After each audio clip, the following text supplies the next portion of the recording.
In 2016, YouTube content wasn't as diverse as it is now. People were experimenting things without knowing if that thing could be turned into a career. But in 2016, I and many other people on YouTube discovered someone called Jay Alvarez. Some call him the first influencer in the world. Jay is an American content creator who went viral in 2016 to 2017, I would say. That's the year he and his girlfriend, Instagram model Alexis Ren, broke up. The couple was so famous. I remember being obsessed with Alexis Ren because she was pretty and super skinny and adventurous. Jay's most popular videos are all about his travels, adventures, the extreme sports he does, and the friends and girlfriends he had. For a lot of us, he had the perfect life. Now, Jay also started the epidemic of young Western men vlogging their travels. And I want to clarify that this is not going to be a bitchy video meant to make fun of those people. I used to believe their lives were so cool, so I can't judge. I was in that mindset as well. I guess now I get anxiety just thinking about their carbon footprint and also how they use girls like Alexis to get more views on their videos, but I'm getting ahead of myself. That was just the intro, but let's go with the video.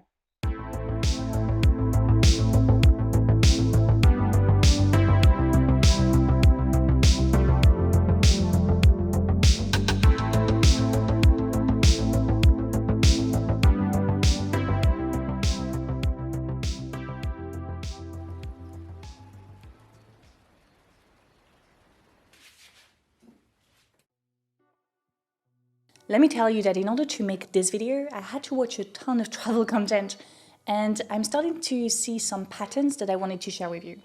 Like I said previously, men travel content usually involves a lot of flights. There are entire videos dedicated just to that, with men going from one country to another, picking the cheapest flights and things like that. It's also always better to have a cute woman around. For example, Insta model Alexis Ren was a big part of Jay's videos, and the existence of the couple amplified both Jay and Alexis' fame. Having big parties, big DJ parties in Ibiza and Greece is also quite common. Or you can see a lot of extreme activities like skydiving, surfing. Surfing is not an extreme activity, but you see what I mean. Mountain climbing, etc, etc. Jay Alvarez in particular also recently shared that he regularly took drugs and didn't necessarily moderate his consumption of alcohol. Actually, in that same interview, he was asked if any of the things that he does could be called an addiction, and he replied that if it was, then it was mostly an addiction to freedom. Now this thing, this way of living and thinking, has a name. It's called hedonism. The word hedonism comes from the ancient Greek for pleasure. It is the, quote, ethical theory that pleasure, in the sense of the satisfaction of desires, is the highest good and proper aim of human life, end of the quote. Hedonism as a philosophy has a very long history, and I won't share all of it, but I still want to share some bits of information with you. The first thing is that psychological or motivational hedonism claims that only pain or pleasure can motivate us. Philosopher Jeremy Bentham wrote in an introduction to the principles of morals and legislations that, quote, nature has placed mankind under the governance of two sovereign masters, pain and pleasure. It is for them alone to point out what we ought to do, as well as to determine what we shall do. The implication is that one should strive to eliminate pain from their lives and prioritize pleasure at all costs. And that's pretty much what male travelers do. They travel to get rid of the pain of a very normative society. I hate to do that, but I'm gonna have to scare the bird away because he's making too much noise.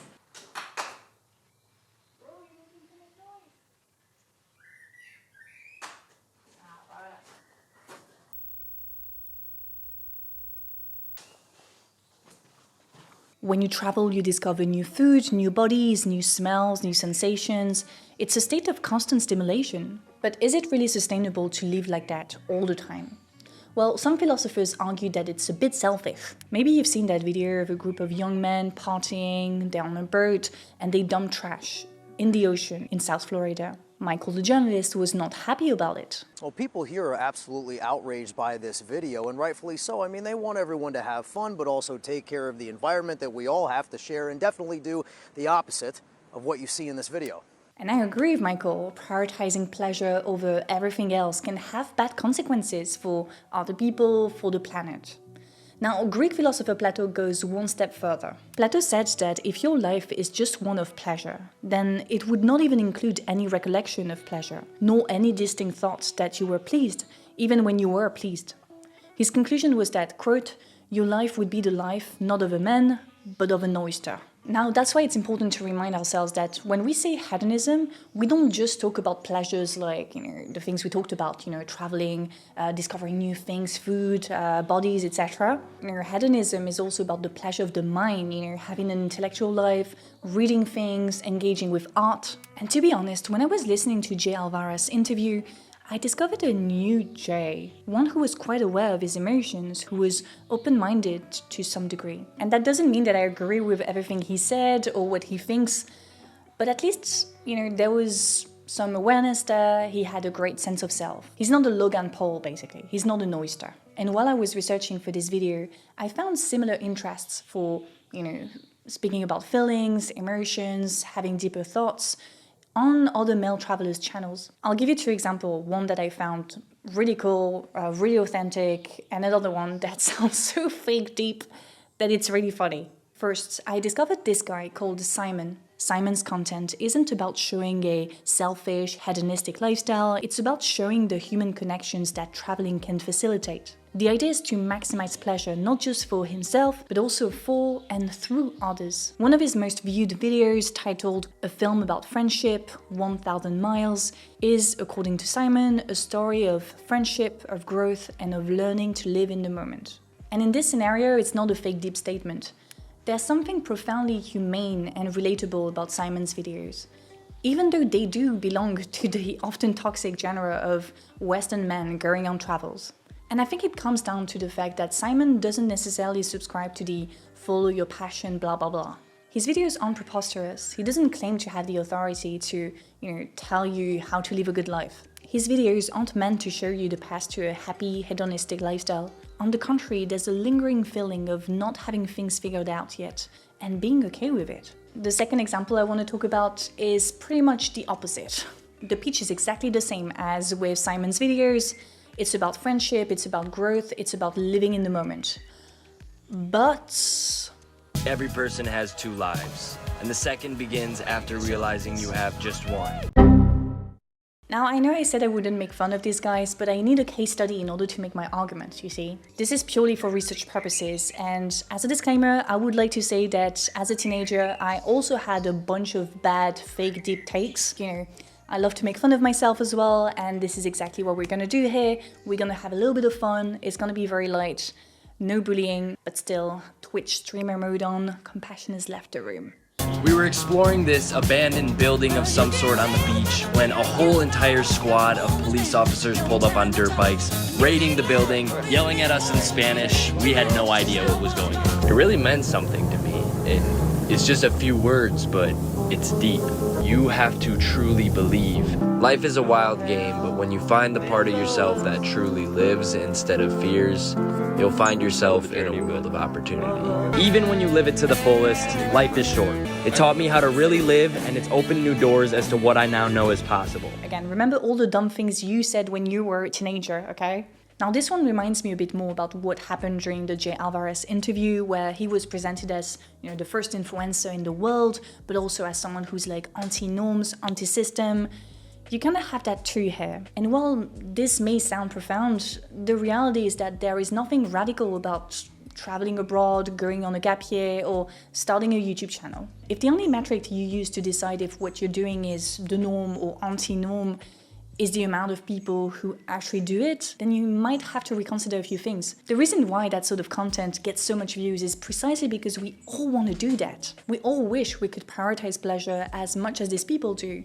The problem is that a lot of us don't have the money to do so, and that's why we watch that content. It's a form of escapism. Truly radical ways of being and living usually don't get that much attention, or don't get that much positive attention. So yeah, for me there's a little bit of misunderstanding there regarding what we mean by radical, by anti-norm or anti-establishment. At the same time, I don't want to be too harsh with those people, because when you are deep into capitalist realism, it's really hard to just think about alternative ways of looking at the world, etc. I know for sure that when I was a teenager, I said a lot of unrealistic, self-helpy BS, things that to me sounded so profound and smart, like, the idea of redefining success, not working every single day of your life to get as much money as possible, but prioritizing experiences and things like that. You see what I mean? Again, there's nothing wrong with that, but it's just not as radical as we think it is. And as human beings, especially as young people, we want to be different, we want to live life to the fullest. But the thing is that the options that are presented to us, the things that are said to be anti-norm or anti-establishment, aren't that radical. Or if they are radical, it's because they are unaffordable. That's why in the second part, I want to look at other ways of living your life. Ways that are truly radical, that are truly anti-establishment.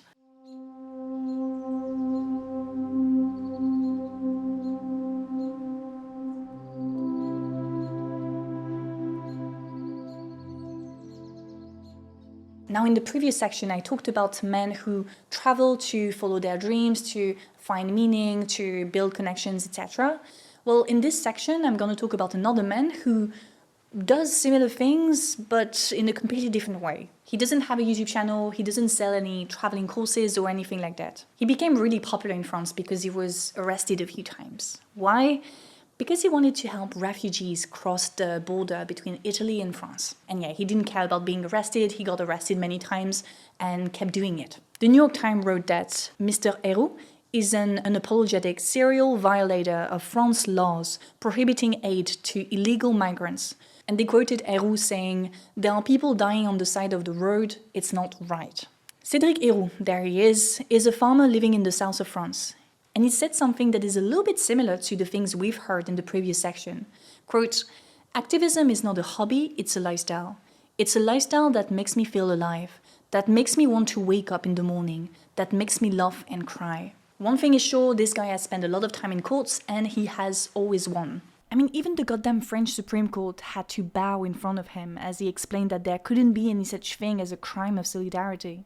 Because of this guy, France had to institutionalize the principle of fraternity, so brotherhood. This guy is honestly amazing, and for me, he is the definition of what it means to live your life to the fullest, to follow your dreams, and to bring meaning to your life. Now, in one of my last videos, I also talked about the freshly graduated agro-engineers of Paris Agrotech, who refuse to do corporate sustainability jobs, aka greenwashing, and instead choose to promote small-scale farming.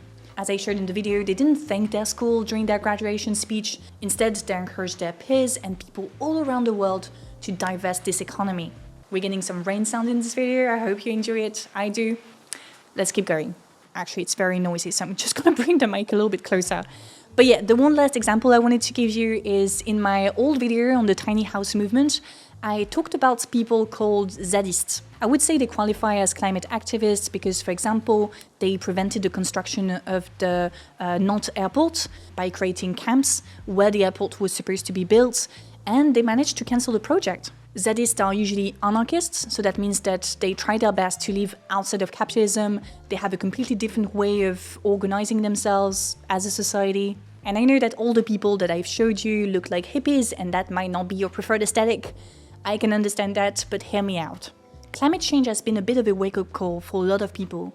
And if you don't want to live as radically as the hippies, well, the concept of divestment has become more and more popular, so there are more and more ways to divest. We heard about divestment recently with the student protests happening all over the world to demand that universities pause their human and financial exchanges with Israel to put pressure on the state and prevent its crimes. The students' protests really put a smile on my face because we hear all the time that young people are lazy, they are selfish, and blah blah blah.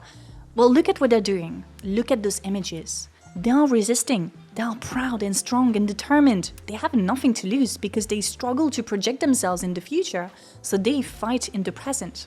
That is what being anti-system, anti-establishment really means.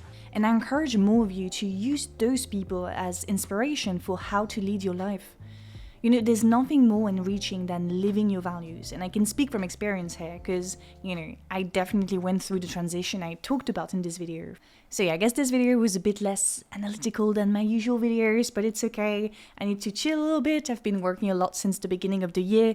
But yeah, I'm working on some other big projects and, I also do stuff outside of YouTube. So yeah, I still hope you enjoyed it. If you did, please like, comment, subscribe if it's not already the case. And yeah, I would like to say thank you to my patrons for their support. A special thank to top tier patrons: B, Nick, Tinfoil Pancakes, Marshall, Trogdor the Burninator, Brandon, James, Ojwal, Pablo, Patrick, Boris, Ria, Ivan, Toki, Koriji, Kadrina, Tristan, Patricia, Lenny, Christopher, Ion, Donage, Alex, Manuel, Jay, Christopher, and Perry. And also thank you to the ones who prefer to stay anonymous.